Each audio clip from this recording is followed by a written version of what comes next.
वस्वः तत्सवितुर्वरेण्यम् भर्गो देवस्य धीमहि धियो यो नः प्रचोदयात्। आज की ये प्रातःकालीन तीसरी बैठक पूज्य आचार्य सत्यजीत जी वैदिक सिद्धांत आपका मुख्य विषय है। जैसे कल हम ईश्वर के बारे में चर्चा सुन रहे थे, आज सिद्धांत को, वैदिक सिद्धांत को और खोलकर हमारे सामने रखेंगे। मैं पूज्य आचार्य से निवेदन करता हूं कि आप अपना स्थान ग्रहण करें। मेरे साथ मिलकर के एक स्वर से 3 बार ओम का उच्चारण करेंगे।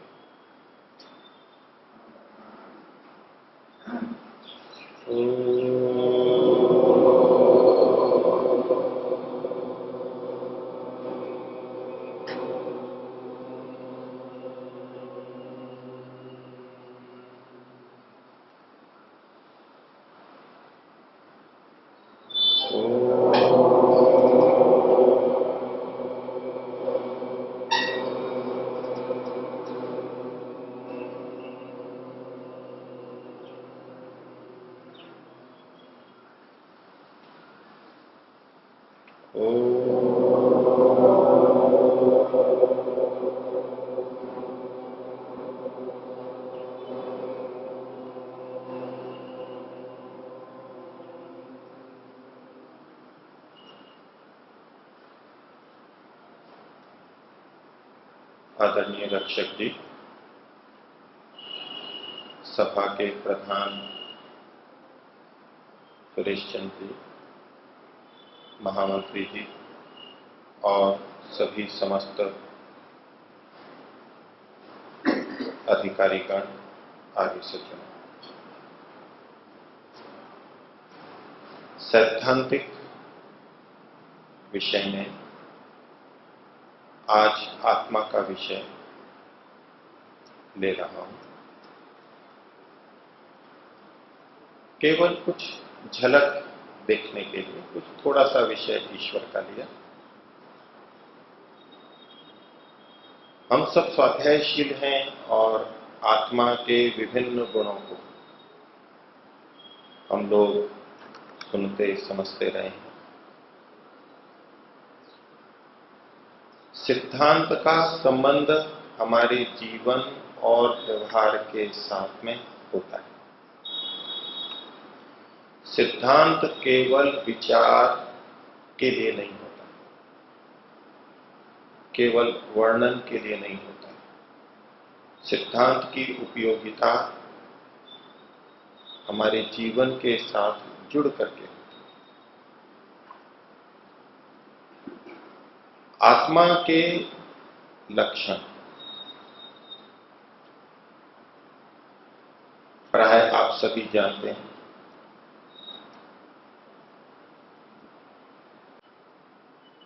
तो जो सुख और दुख का अनुभव करता है, और ये हमको प्रत्यक्ष है, हम सुख और दुख का अनुभव करते हैं। जो इच्छा और द्वेष करता है, प्राप्त करने की इच्छा, सुख और सुख के साधन को पाने की इच्छा, और दुख और दुख के कारणों को हटाने की इच्छा, द्वेष। इसे प्रीति और अप्रीति शब्द से भी महर्षि ने कहा। प्रयत्न चेतन ही करता है, हम सब करते हैं प्रयत्न। और ज्ञान हम जानते हैं, दिन भर जानते रहते हैं। आत्मा करता भी है, कर्म को भी करता है। ये सब जानकारी हमारे को है। इसके आधार पर कुछ और चिंतन, कुछ और बातें समझने का प्रयास करते हैं। हम जब कर्म करते हैं, कोई भी कर्म, चाहे सेवा हो, चाहे अन्य दिनचर्या हो, कोई बुरे कर्म हो, वो कर्म शरीर से हो, वाणी से हो या मन से हो, कोई भी कर्म करते हैं, कर्म के तत्काल पहले आत्मा के इन गुणों में से कौन सा गुण रहता है?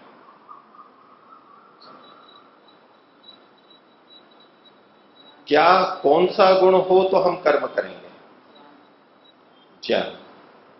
एक ने कहा इच्छा, और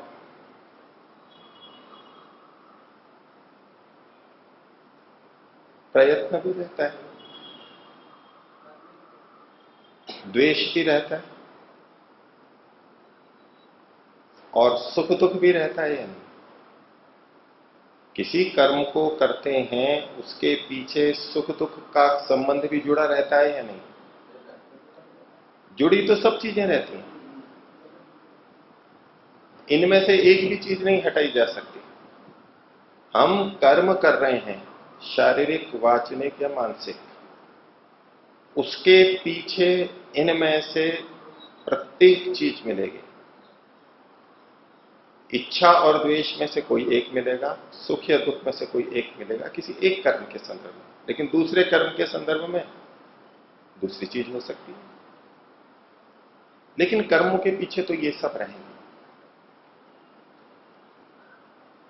मैं ये प्रश्न पूछ रहा हूं कि कर्म करने से तत्काल पहले इनमें से कौन सा रहता है? एक क्रम हम देखना चाह रहे हैं जिससे कुछ हमारी समझ बननी है। इच्छा और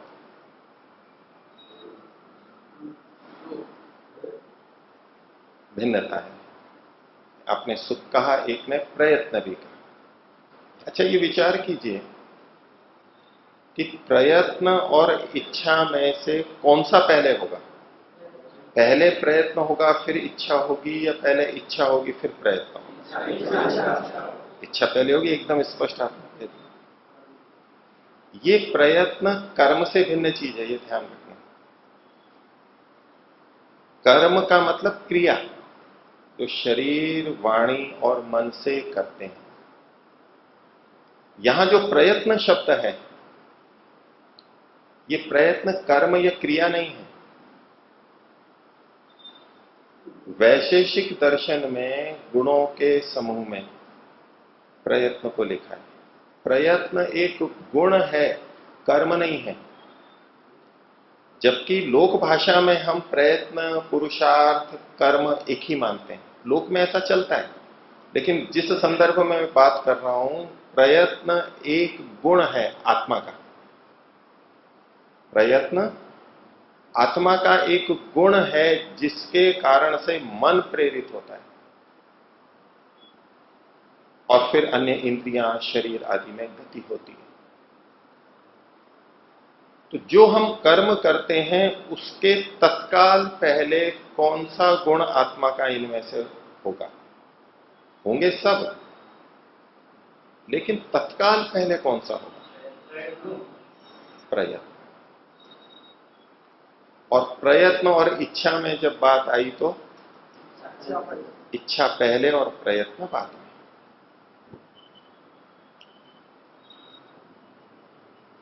अब कर्म को अगर हम दो भागों में बांटें, एक तो प्राप्त करने का कर्म, ये मिले वो मिले, इसके पहले भी प्रयत्न होगा और उसके पीछे उस वस्तु की इच्छा होगी हमारे अंदर।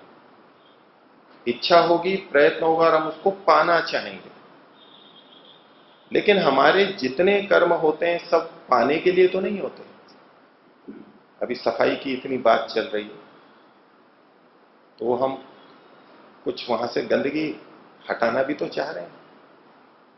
हम स्नान करते हैं, गंदगी हटाते हैं, मलमूत्र का त्याग करते हैं, दुर्गुण हटाते हैं, कांटा चुभ गया तो कांटा निकालते हैं, कपड़े धोते हैं, बहुत सी चीजें हटाना भी तो चाहते हैं। वो भी तो कर्म है।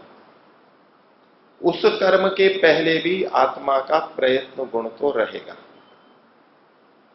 लेकिन उस प्रयत्न के पहले कौन सा गुण रहेगा? सामान्यतः हम कह देते हैं इच्छा, हटाने की इच्छा। ये हटाने की इच्छा है द्वेष, अप्रीति। यहां जो इच्छा शब्द है, महर्षि इसको बोलते हैं प्रीति। इच्छा का मतलब है पाने की इच्छा। हम सामान्य भाषा में इच्छा का मतलब पाने की इच्छा और छोड़ने की इच्छा, वो इच्छा को एक ही मानते हैं। होती ये दो हैं, लेकिन यहां उसके लिए शब्द क्या है? इच्छा मतलब पाने की इच्छा, और द्वेष मतलब छोड़ने की इच्छा, उसको हटाना है। तो जिस कर्म में हम कुछ हटाना चाहते हैं, उसके लिए जो प्रयत्न होगा, और उसके पीछे कौन सा गुण होगा आत्मा का? द्वेष गुण। हम उसको नहीं चाहते, वो हटे। यह तक बात हो। अच्छा, जो ये इच्छा और द्वेष है, प्रीति और अप्रीति है, ये ऐसे ही पैदा हो जाती है या इनके पीछे भी कोई कारण है? प्रीति या अप्रीति? कर्म तब हुआ जब प्रयत्न था, प्रयत्न तब हुआ जब उससे पहले या तो इच्छा यानी प्रीति थी या तो अप्रीति थी, इच्छा या द्वेष थे। उसके बिना प्रयत्न नहीं हो सकता। अच्छा, ये जो इच्छा और द्वेष हैं, ये भी अपने आप हो जाते हैं या इसके पीछे भी कुछ होना चाहिए? इसके पीछे भी कुछ होना चाहिए। हम किसकी इच्छा करते हैं, किसको पाना चाहते हैं? सुख के साधन को पाना चाहते हैं। तो जब इच्छा होगी तो उसके पहले सुख या सुख के साधन का ज्ञान भी होगा। और यदि हम द्वेष कर रहे हैं, हटाना चाह रहे हैं, आतंककारियों को हटाना चाह रहे हैं, तो उसके पीछे दुख या दुख के कारण का ज्ञान भी हमारे अंदर रहेगा।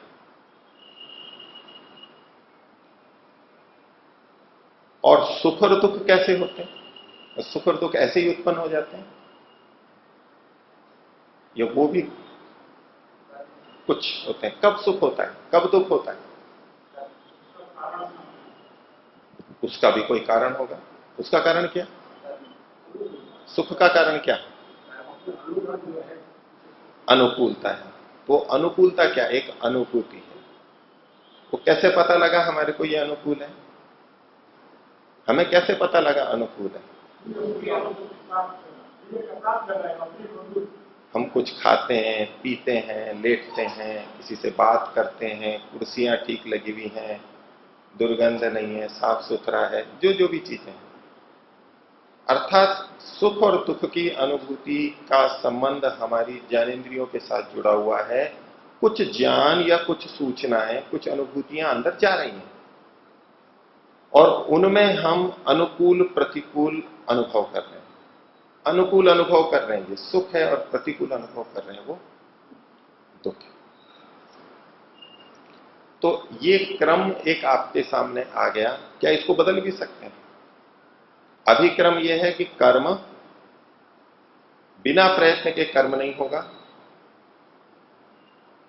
बिना इच्छा और द्वेष के प्रयत्न नहीं होगा, और बिना सुख दुख और उसके ज्ञान के इच्छा और द्वेष भी नहीं होगा। क्या हम किसी ऐसी चीज की इच्छा कर सकते हैं जिसके बारे में हमें ना तो अनुभव है, ना सुना है, ना जाना है? उसकी कभी हम इच्छा कर सकते हैं? कभी नहीं होगी। कोई अपवाद हो सकता है इसका? नहीं होगा। और जिसको हम हटाना चाहते हैं, जिससे बचना चाहते हैं, उसकी हमें जानकारी नहीं हो और हम उसे हटाना चाहते हैं, ऐसा होगा? कुछ ना कुछ तो जानकारी है, ये आवश्यक है। इस क्रम के बाद में अब एक चरण और चढ़ते हैं। आत्मा के स्वभाव को जानना है। आप स्वयं जानते हैं, समझते हैं, केवल मैं उभार रहा हूं इस बात को, तो आप विचार केंद्रित कर रहे हैं। क्या कभी ऐसा होता है कि जिसमें हमें सुख मिलने की संभावना हो, उसको हम ना चाहें, उसको हटाना चाहें? जिसमें सुख सुख की संभावना हमें प्रतीत होती है, उसको हम सदा पाना चाहते हैं या नहीं? जिसको सुख को पाना चाहते हैं, उसको कभी हटाना चाहते हैं, ऐसा कभी होता है क्या? विचारिए, ऐसे ही मत उत्तर दे दीजिए। और इसी तरह से जिसमें दुख हो रहा है, जिससे दुख मिलने की संभावना है, क्या उसको हम कभी पाना चाहते हैं? कभी नहीं पाना चाहते। कोई अपवाद? कोई अपवाद? भविष्य में सुख मिलेगा, अभी कष्ट सह रहे हैं, तो यानी हम कष्ट को चाह रहे हैं, जबकि कष्ट को हम चाह नहीं रहे हैं। सामान्य नियम यह है कि आत्मा कभी भी कष्ट दुख को नहीं चाहता, उसके लिए प्रवृत्त नहीं होता। लेकिन एक अपवाद इन्होंने क्या बता दिया कि हम ऐसे कष्ट को सहन करते हैं जिससे भविष्य में सुख मिलने वाला होता है। अब कोई सड़क पे काम कर रहा है, कोई दुकान पे काम कर रहा है और कर रहा है, कष्ट तो होता ही ना, भागदौड़ होती है, श्रम होता है। व्यायाम करते हैं, उसमें भी तो थोड़ा कष्ट होता है। तपस्या करते हैं, योगाभ्यास करते हैं, दिनचर्या में चलते हैं, ये सब कष्ट क्यों सहते हैं? परोपकार के लिए मारे मारे फिरते हैं। आप लोग यहाँ आए हैं, क्यों आए हैं? सुख मिल रहा है, कष्ट मिल रहा है आपको? सुख के लिए आए, कष्ट के लिए आए? भविष्य के सुख के लिए। और बहुत सारे कष्ट आपने दे भी दिए, ये करो, वो करो, वो करो। और वो व्रत पत्र भी भरवाने वाले हैं, वो भी कष्ट लग रहा होगा, आफत की क्या भरे उसमें, नहीं भरा तो दूसरे क्या कहेंगे, कष्ट लगता है। लेकिन भविष्य के सुख के लिए हम कष्ट को सहन करते हैं, लेकिन कुल मिलाकर के हम उसमें लाभ देख रहे हैं। कुल मिलाकर के हम उसमें लाभ देख रहे हैं, सुख देख रहे हैं, इसलिए तो सुख, बड़े सुख के लिए हम छोटे कष्ट को सहन करते हैं। ये ध्यान रखना कि बड़ा कष्ट सह करके छोटा सुख मिलने वाला हो तो हम नहीं जाएंगे। तो कुल मिलाकर के कष्ट भी सहन कर रहे हैं तो सुख अधिक मिल रहा है, इसलिए हम उस तरफ जा रहे हैं। अब क्या कोई ऐसा अपवाद है कि जिसमें हमें कष्ट अधिक हो रहा हो, वर्तमान में भी और भविष्य में भी कष्ट होने वाला हो, फिर भी हम उसको कर रहे हैं? ऐसा हो सकता है। अच्छा, आप कुछ कह रहे थे पहले, हो गया रतनशी भाई, बैठिए। परोपकार में दूसरे के कष्ट के लिए, दूसरे के सुख के लिए हम कष्ट सहन कर रहे हैं। अभी भी कष्ट सहन कर रहे हैं और भविष्य में हमारे को कोई सुख नहीं मिलने वाला है। ऐसा ही मतलब हुआ ना आपका? हाँ या ना? विवेचना पूर्वक चलेंगे, समझनी है कुछ बातें। आपका मैंने प्रश्न ये पूछा था, क्या कोई ऐसा कर्म है जिससे हमें अभी कष्ट हो रहा हो, भविष्य में भी कष्ट ही होने वाला हो, कोई सुख नहीं मिलने वाला हो, फिर भी हम उसको कर रहे हैं? तो उन्होंने कहा कि हम परोपकार करते हैं, इससे अभी कष्ट हो रहा है और भविष्य में हमें कोई सुख नहीं मिलने वाला है, फिर भी हम उसको कर रहे हैं। अब फिर मैं आपसे पूछ रहा हूं, क्या सहमत हैं आप अपने वाक्य से? लंबे काल में मिलेगा। तो ये उदाहरण वो नहीं बना।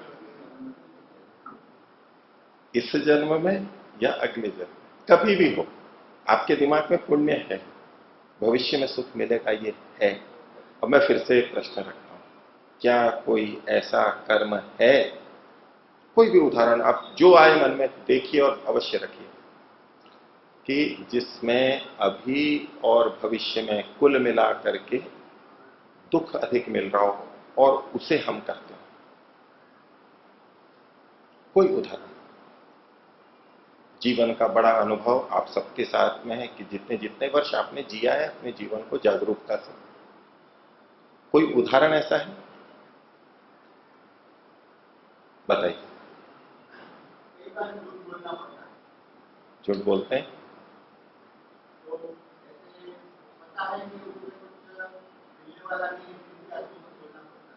बैठिए, अभी रुकिए।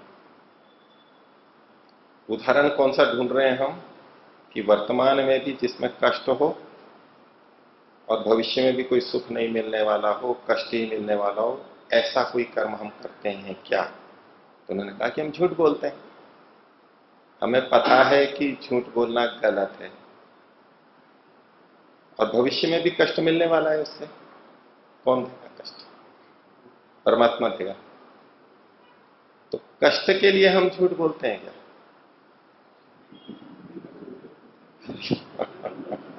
अब सोचिए किसी भी झूठ बोलने की स्थिति में हमारे से दोष हो गया,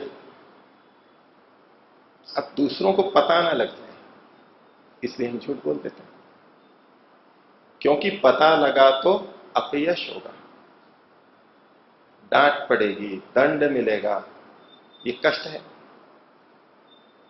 जब जब भी हम झूठ बोलते हैं लाभ के लिए बोलते हैं, हानि के लिए कोई झूठ बोलता है क्या? हानि के लिए कोई झूठ बोलता है क्या दुनिया में? एक भी उदाहरण नहीं मिलेगा। वो लाभ समझ रहा है, लाभ है या नहीं है वो एक अलग विषय है, उसे झूठ बोलने में लाभ दिखाई दे रहा है इसलिए झूठ बोलता है। वो तो ठीक है, जिसमें हमें लाभ या सुख दिखाई दे रहा है वो हम कर रहे हैं।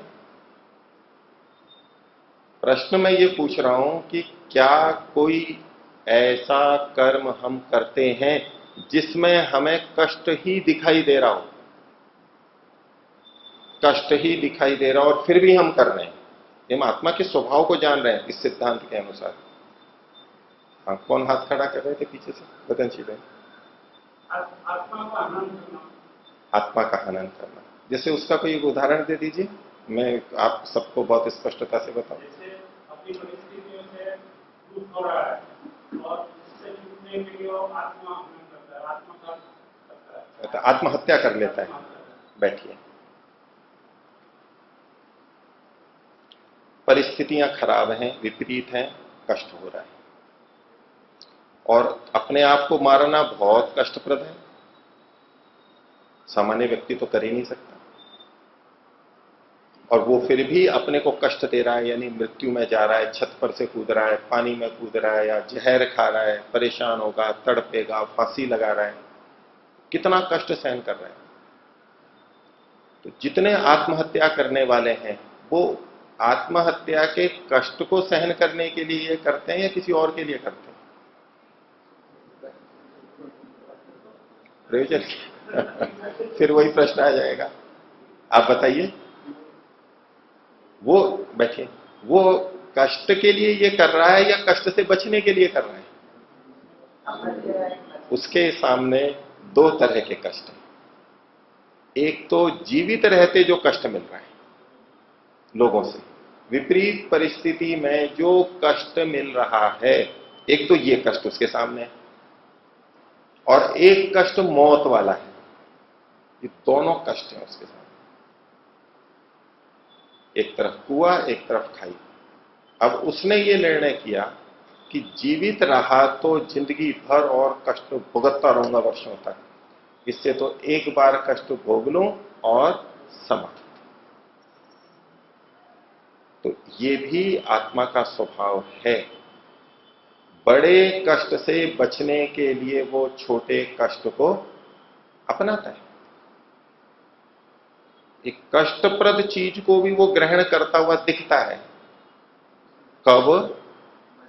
जब उससे कोई बड़ा कष्ट दूर हो रहा हो, अर्थात कुल मिलाकर के इसमें भी वो लाभ देख रहा है अपना। आत्महत्या करने वाला भी अपना लाभ देख करके वो कर रहा होता है, हानि देख करके कभी भी नहीं। क्या कोई और ऐसा उदाहरण मिल सकता है जिसमें हम वो कर्म करते हों जिसमें हम अपनी हानि समझते हो? कोई ऐसा उदाहरण बताइए। और हम उस कर्म को करते हैं, इच्छा करते हैं जिसमें हम अपना लाभ देखते हैं। वो लाभ या तो सुख की प्राप्ति का हो सकता है या दुख की निवृत्ति का हो सकता है। दोनों में से कुछ भी हो सकता। तो और कोई बताएं, किसी के मन में विचार आता हो, उदाहरण आता हो, ऐसा उदाहरण जिसमें हम अपनी हानि भी देख रहे हो और फिर भी कर रहे हो। कोई एक उदाहरण अपने जीवन में नहीं हो तो किसी दूसरे के जीवन में कोई ऐसा उदाहरण बताइए। स्वामी जी ने किसी ने किया था कि तुम तपस्या कर लो भोग प्राप्त हो जाएगा, लेकिन स्वामी जी ने बोला था कि मैं मुझे नर्क भी मिले लेकिन मैं समाज को पूरा करना चाहूंगा। स्वामी दयानंद जी ने, लोगों ने क्या कहा उनको? मोक्ष प्राप्त कर लो, क्यों समाज सेवा के कष्ट में पड़े हो। लेकिन फिर भी स्वामी जी ने समाज सेवा की। बैठिए। तो स्वामी जी ने समाज सेवा क्यों की? दुख के लिए की? दुख के लिए की या सुख के लिए की? अपने लिए। हमारे लिए तो खैर हित ही हित है, हमारा तो बहुत अच्छा हो गया। लेकिन स्वामी जी की भी दृष्टि से देखें, ये वही बात है कि परोपकार में हमें कष्ट होता है।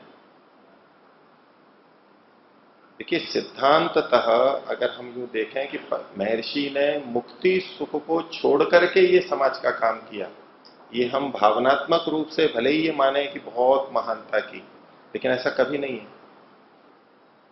महर्षि ने मुक्ति सुख, मुक्ति का मार्ग, योग का मार्ग कहां छोड़ा?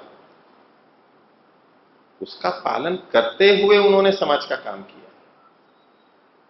मुक्ति का सुख उन्होंने कहीं नहीं छोड़ा। समाधि वो लगाते थे, ईश्वर का आनंद वो प्राप्त करते थे।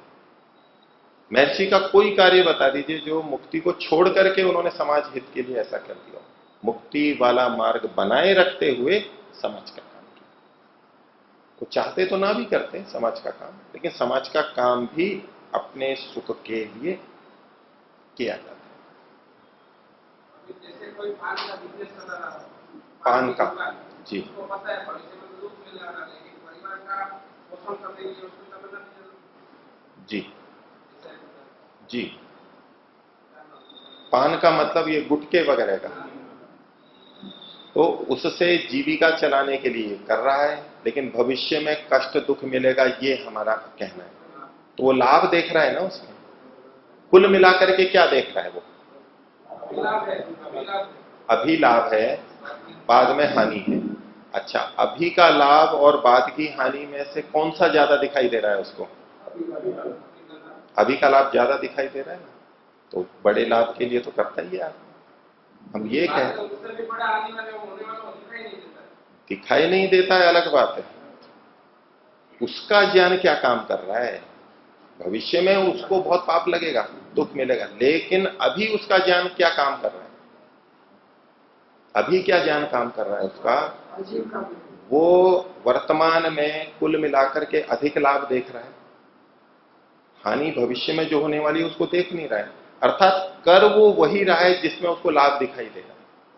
प्रश्न ये है, क्या हम कोई ऐसा कर्म करते हैं जिसमें हमें हानि भी दिखाई दे रही हो और फिर भी हम कर रहे हैं? जिसमें हमें हानि भी दिखाई दे रही हो, हम जानते हो कि इसमें अधिक हानि है, फिर भी हम कर रहे हो, ऐसा कोई उदाहरण बताएं।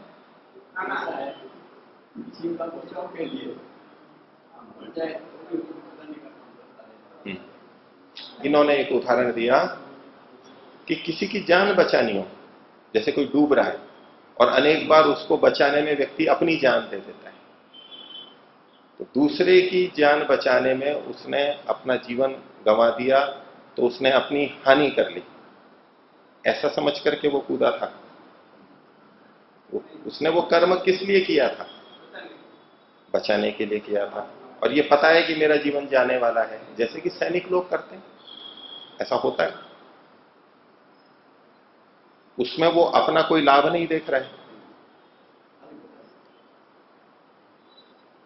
ऐसी जगहों पर भी आत्मा आंतरिक सुख और भविष्य का सुख वो तो दिमाग में रहता है ना। परोपकार किया ना तो पुण्य बना, पुण्य बना तो उसका फल आगे मिलेगा ना। हमारे विदुर नीति या चाणक्य नीति में लिखा है कि जो सैनिक सीमा पे मारा जाता है, वो स्वर्ग लोक को भी भेद के चला जाता है। जैसे कि योगी से तुलना की है उसकी, इतने सुख को प्राप्त करता है वो, जैसे योगी प्राप्त करता है, तो अपना जीवन समाज राष्ट्र के लिए, धर्म के लिए लगा देता है। इतना बड़ा सुख और पुण्य है उसका, तो लाभ तो वहां पर भी है। हाँ, और कौन बताइए? बुरी चीजों की आदत, व्यसन। व्यसन, देखिए व्यसन में हमें पता है कि इससे हानि होनी है, इससे कैंसर होना है, इससे लिवर खराब होना है, और फिर भी कर रहे हैं। अच्छा, मैं पूछूं कि उसमें कुछ लाभ भी दिखाई दे रहा है इसको? हानि तो ठीक है, डॉक्टरों ने बता दिया, पढ़ लिया, पड़ोसियों ने बता दिया, खूब सुन लिया, ये होगा ये होगा ये होगा, सैकड़ों बार सुन लिया।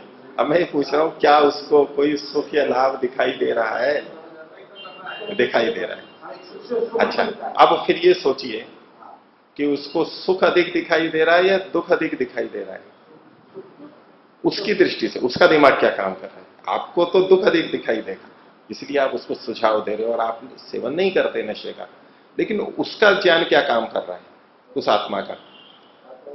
वो सुख को अधिक देख रहा है या दुख को अधिक देख रहा है? सुख को ही देख रहा होगा। बैठिए। और यदि वो किसी दिन दुख को अधिक देखने लगे और सुख को कम देखने लगे तो क्या होगा?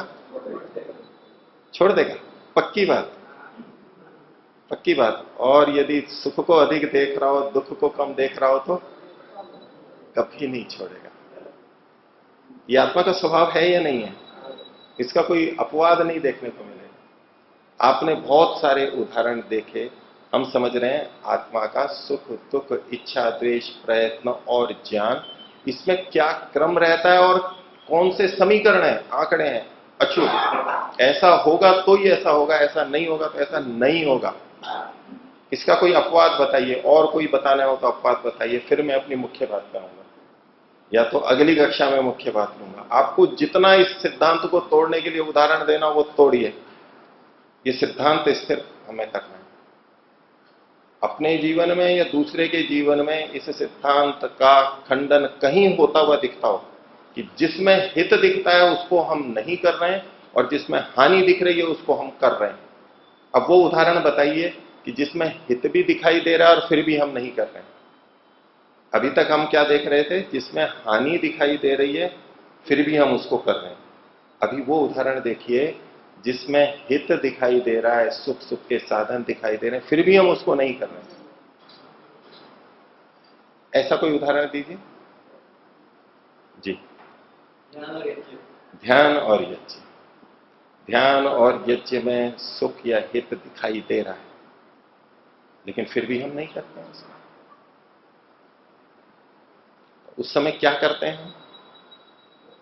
कुछ तो करते हैं। हम जी रहे हैं तो कुछ तो करेंगे। ध्यान नहीं करेंगे तो क्या करेंगे? अब बताइए। कोई आराम करेगा, कोई स्वाध्याय करेगा, कोई खाएगा पिएगा, कोई किसी से बात करेगा, कोई दूरदर्शन देखेगा। जो करते हो वो बताइए। अब उन दोनों में तुलना कीजिए, तो दोनों में से किस में उसको लाभ दिखाई दे रहा है? ध्यान छोड़ के, यज्ञ छोड़ करके जो चीज आप कर रहे हो, उन दोनों में से किस में अधिक लाभ दिखाई दे रहा है आपको?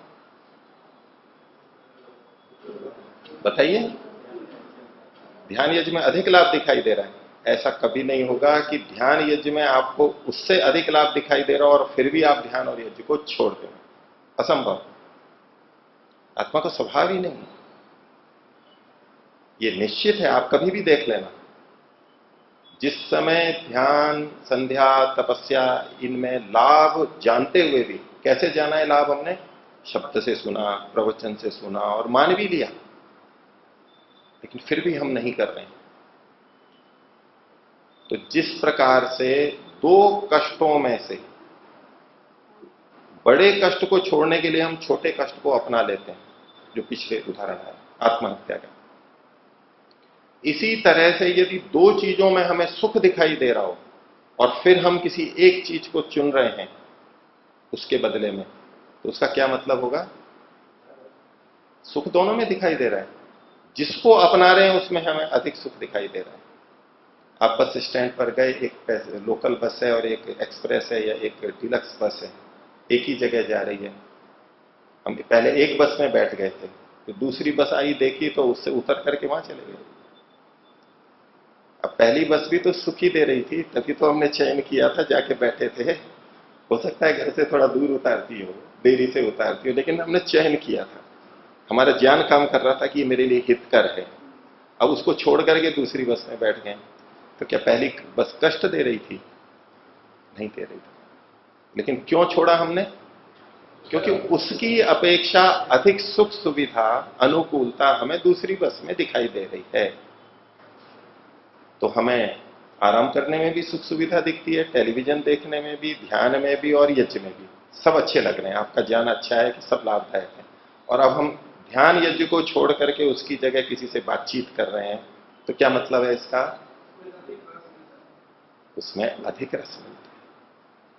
तो मैंने प्रश्न ये किया था कि जिसमें हमें लाभ दिखाई देता है उसको भी हम छोड़ें, ऐसा कोई उदाहरण? तो इन्होंने उदाहरण बताया, लेकिन वहां कारण ठीक है, सुख मानते हुए भी छोड़ रहे हैं, लेकिन क्यों? जब हमें दूसरी जगह सुख अधिक दिखाई दे रहा है, तो यानी हमने किया तो वही ना जिसमें हमें अधिक सुख दिखाई दे रहा था, यही किया ना। हमें उसमें बातचीत करने में, दूरदर्शन देखने में अधिक लाभ दिखाई दे रहा है, इसलिए हम उसको कर रहे हैं। अब आप फिर कोई दूसरा और उदाहरण बताएं जिसमें हमें अधिक सुख और लाभ दिखाई दे रहा हो फिर भी हम उसको नहीं कर रहे हैं। ऐसा कोई उदाहरण, और कोई उदाहरण आपके मन में आता हो? जी, मैं समझा नहीं। आलस्य। आलस्य में हमें सुख दिखाई दे रहा है फिर भी हम नहीं कर रहे हैं। नहीं।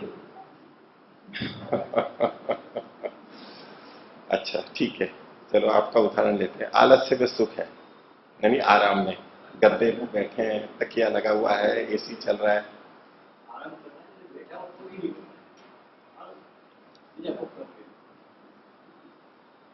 और फिर भी हम उसे अगर नहीं कर रहे हैं, इसका मतलब है, यानी जो पुरुषार्थी व्यक्ति है वो आलस्य में नहीं पड़ा रहेगा, उसको आलस्य में हानि दिखाई दे रही है, इसलिए वो पड़ा हुआ नहीं है।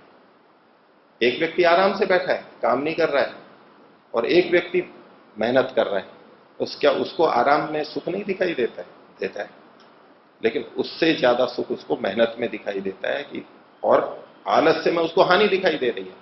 मैं पड़ा रहूंगा तो भोजन कैसे मिलेगा, घर कैसे चलेगा, मांगूंगा दूसरों से, बेइज्जत होऊंगा, सम्मान से नहीं जी सकूंगा। मेहनत करता है कष्ट उठा के भी, आलस्य में वो हानि देख रहा है इसलिए छोड़ रहा है।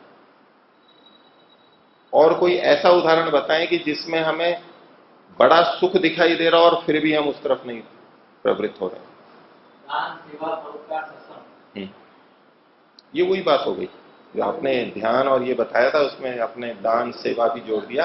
उसका उत्तर वही है, दान में हमें सुख दिखाई दे रहा है फिर भी हम नहीं कर रहे हैं, यानी हमें दान देने में या तो कोई हानि दिखाई दे रही है, कुछ ना कुछ हानि दिखाई दे रही है जो उस सुख को कमजोर कर रही है, और इसलिए हम नहीं कर रहे हैं। ये सब सेवा, व्रत, स्वाध्याय सब में आ गया। और कौन? रतनजी भाई।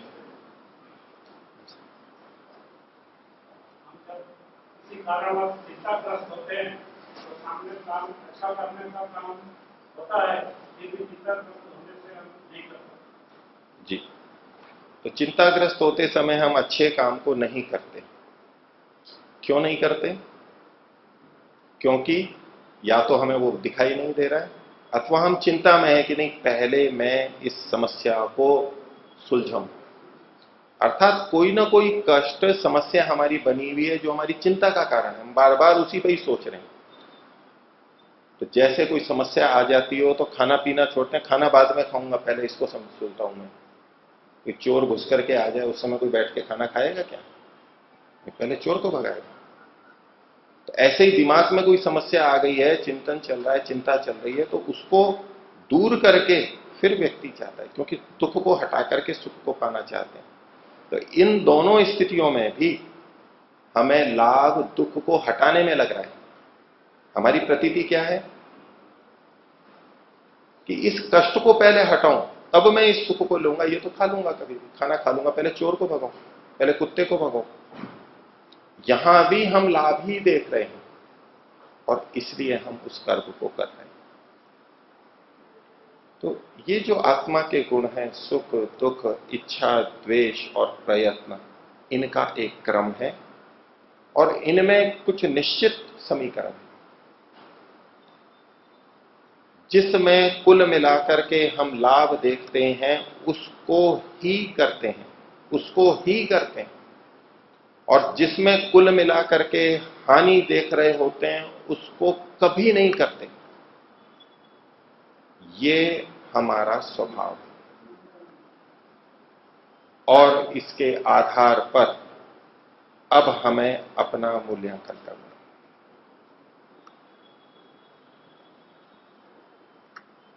किसी भी व्यक्ति का मूल्यांकन इस आधार पर होगा। किसी का ज्ञान तो यह हो कि ये अच्छी चीजें और वो फिर भी नहीं कर रहा है, ऐसा कभी नहीं होगा। हम मोटे तौर पे कहते हैं कि ये सब यज्ञ ध्यान सब चीजें बहुत अच्छी हैं, मैं मानता भी हूं, लेकिन फिर भी नहीं कर रहा हूं। उसका सीधा अर्थ है कि ज्ञान अभी नहीं बना। जिस मिठाई को कोई खा रहा है अभी उसमें विष पड़ा हुआ ये पता नहीं है, वो खा रहा है और किसी ने बता दिया इसमें तो जहर पड़ा हुआ है, अब नहीं चाहेगा। कर्म बदल क्यों गया? कर्म बदला, जिसको पहले खा रहा था उसको फेंक रहा है क्योंकि प्रयत्न बदला। प्रयत्न क्यों बदला? इच्छा और द्वेष में बदलाव आ गया। पहले इच्छा थी लेने की, अब द्वेष में बदल गया वो। ऐसा क्यों हुआ? क्योंकि उससे जो सुख और दुख मिलने थे, जो ज्ञान काम कर रहा था, उसमें परिवर्तन आया। ज्ञान में यदि परिवर्तन आ गया तो आगे की सारी चीजें बदल जाएंगी। ऐसा हो नहीं सकता, ऐसा हो नहीं सकता कि ज्ञान में बदलाव आ जाए और बाद की चीजें न बदलें, असंभव। अब हम अपना आकलन करें और अगले सत्र में चर्चा करेंगे। अभी समय हो गया है और आपके इस विषय में और जो प्रश्न भी होंगे उसको भी आगे देखेंगे। ओम शांति।